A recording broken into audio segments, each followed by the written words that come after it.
Bonjour à tous, aujourd'hui on plonge dans l'anatomie de l'appareil reproducteur masculin. L'idée c'est de faire une sorte de visite guidée, très claire, pour bien comprendre comment tout ça fonctionne, étape par étape. Alors, voici le plan de route. On va commencer par la mission globale du système, ensuite direction l'usine de production, les testicules.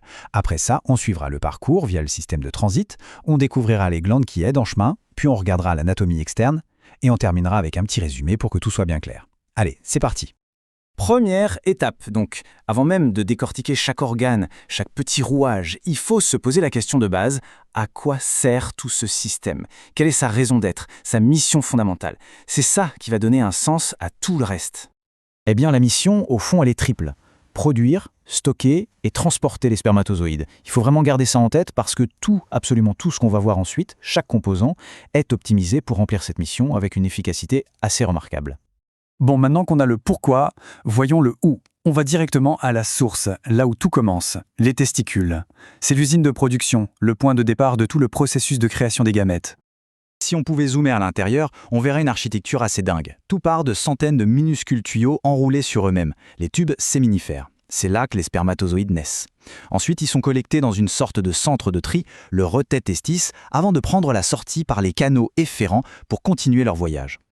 33 à 34 degrés Celsius. Alors pourquoi cette température si précise? Tout simplement parce que la fabrication des spermatozoïdes, c'est de la biochimie de haute précision et elle est ultra sensible à la chaleur.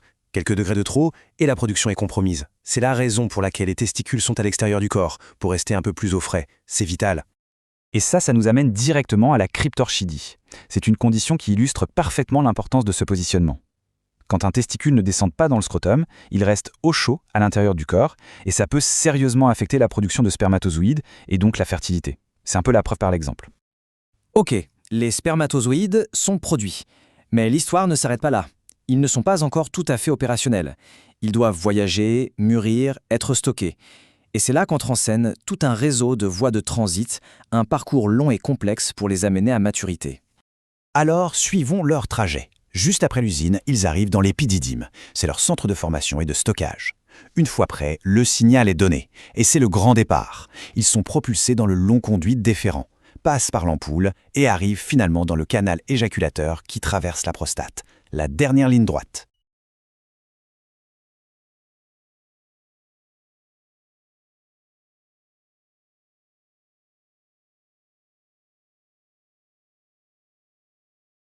« 6 mètres. Oui, vous avez bien entendu. C'est la longueur incroyable de l'épididyme si on le déroulait. Ce n'est pas pour rien que c'est si long. Ce voyage qui dure plusieurs jours est essentiel. C'est pendant ce temps qu'ils finissent leur maturation, qu'ils apprennent à nager et deviennent capables de féconder. C'est leur camp d'entraînement. Les spermatozoïdes ne font pas ce voyage tout seuls. Ils ont besoin d'un véhicule, d'un milieu nutritif, d'une protection, bref, d'un pack de survie complet. Et c'est justement le rôle des glandes auxiliaires, fournir les fluides qui, mélangés aux spermatozoïdes, vont former le sperme. Alors, qui fait partie de cette équipe de soutien? D'abord, les vésicules séminales. Elles fournissent la majeure partie du liquide, le carburant riche en sucre. Ensuite, la prostate. Elle ajoute une sécrétion alcaline pour la protection.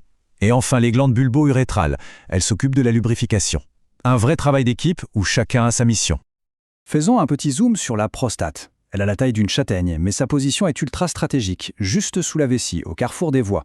Son fluide alcalin est absolument essentiel pour neutraliser l'acidité naturelle du vagin, un milieu très hostile pour les spermatozoïdes.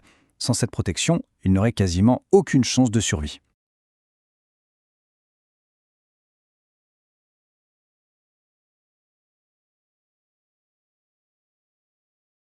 On arrive maintenant à la dernière étape de notre voyage interne. On passe à l'anatomie externe avec le pénis. C'est lui qui va assurer la livraison finale. Et comme on va le voir, sa structure interne est une petite merveille d'ingénierie biologique. Comment ça marche concrètement? Il y a 2 types de tissus. D'un côté, les corps caverneux. Imaginez des éponges qui se gorgent de sang pour créer la rigidité. De l'autre, le corps spongieux qui entoure le canal de l'urètre. Lui reste plus souple. Et c'est une conception géniale, car ça permet au canal de rester bien ouvert pour laisser passer le sperme, même au plus fort de l'érection. Ce processus, l'érection, est donc purement mécanique. C'est un phénomène lié à l'afflux de sang. Et c'est ce mécanisme qui permet au système de boucler la boucle, d'accomplir sa mission finale dont on parlait au tout début, la livraison des gamètes. Voilà, on a fait tout le tour. On a vu l'usine de production, le long voyage de maturation, le soutien logistique des glandes et le mécanisme de livraison. Il est temps de rassembler toutes ces pièces du puzzle pour avoir une vue d'ensemble bien claire de ce système. Au final, on peut vraiment voir le système en 4 grands blocs. Les testicules, ce sont les usines. Les voies spermatiques, c'est le réseau de transport et de stockage. Les glandes annexes, ce sont les fournisseurs qui préparent le colis. Et le pénis, c'est le service de livraison. Chaque partie a son rôle, et c'est la coordination parfaite entre toutes qui fait que ça fonctionne.